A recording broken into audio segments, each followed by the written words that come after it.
ঘি আমাদের বডির খাওয়ার পরে যে খাওয়ারটা নিচের দিকে নামে, এটা অটোমেটিক্যালি নামে, যাকে আমাদের ভাষায় বলি পেরিস্টালসিস।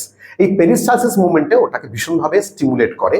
তো খাওয়ারটা অটোমেটিক্যালি নিচের দিকে নামে। যাদের ইররেগুলার বা আইবিএস আছে, ইররেগুলার বাউল সিনড্রোম আছে, তাদের জন্য ঘিটা কিন্তু খুব ভালো খাবার। অনেকজন আছে যারা আমরা দুধ খেয়ে হজম করতে পারি না, ল্যাকটোজ ইনটলারেন্স আছে, তাদের জন্য ঘিটা ভীষণভাবে দরকার। এটা safe for lactose intolerant people. ঘিটা খেলে আমাদের বডির ইমিউনিটি বুস্টার হিসেবে কাজ করে, আমাদের প্রতিরোধ ক্ষমতাটাকে বাড়ায়, কারণ কি ঘিয়ের মধ্যে আছে বিউটারিক অ্যাসিড। আর এই বিউটারিক অ্যাসিডটা আমাদের শরীরের টি লিম্ফোসাইট সেলসগুলোকে ডেভেলপ করায়, যারা কিনা প্রতিরোধ ক্ষমতাটাকে বাড়তে সাহায্য করে। ঘিয়ের মধ্যে আছে কিছু ভিটামিন, যেটা vitamin A, vitamin D, vitamin E আর ভিটামিন কে। এরা হচ্ছে ফ্যাট সলিউবল ভিটামিনস। এই ফ্যাট সলিউবল ভিটামিনস আমাদের বডিতে আসবে যদি আমরা ঘিটা খাই। ঘিটা আমরা অনেকদিন আগেও খেতাম, যেটা আজকে হয়তো কিছুটা কমিয়ে দিয়েছি। গরম ভাতের সাথে একটুখানি ঘি আর একটুখানি আলু চোখা, আমাদের ফিরে আসতে হবে সেই খাবারে। খুব ভালো খাবার। বাড়িতে যদি বয়স্ক কেউ থাকে যারা কনস্টিপেশনে ভুগছেন, ঘি তাদেরকে দেবেন, কনস্টিপেশন থেকে রেহাই পাবেন। ইনফ্লামেশনে রিডিউস করে।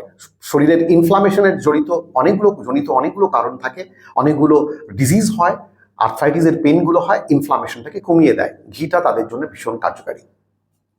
ঘিটা আমাদের শুধু কনস্টিপেশনে হেল্প করা, ইনফ্লামেশন হেল্প করা তাই নয়, এরা আমাদের মুডও সুইং করায়। মুড সুইং করায় মানে কি, মুড সুইং যদি কারোর হয়ে থাকে, মুডটাকে ঠিক করে। অ্যাট দ্য সেম টাইম এরা লিভার ফাংশনে হেল্প করে, লিভারটাকে হেল্প করে ঠিকঠাক কাজ করার জন্যে। অ্যাট দ্য সেম টাইম আমাদের হরমোনাল ইমব্যালেন্সটাকে বাঁচায়। ঠিক এরকম একটা হরমোনাল ইমব্যালেন্সের কথা বলেছিলাম, পিসিওডি, যেটা আজকের দিনে ভীষণভাবে বেড়ে গেছে। পিসিওডিটা কমে যেতে পারে যদি ঘিটা খাওয়া হয়। At the same time hormonal ইমব্যালেন্সটাকে যেহেতু মেনটেন করছে, একটু ভালো লাগার ব্যাপারটা হয়।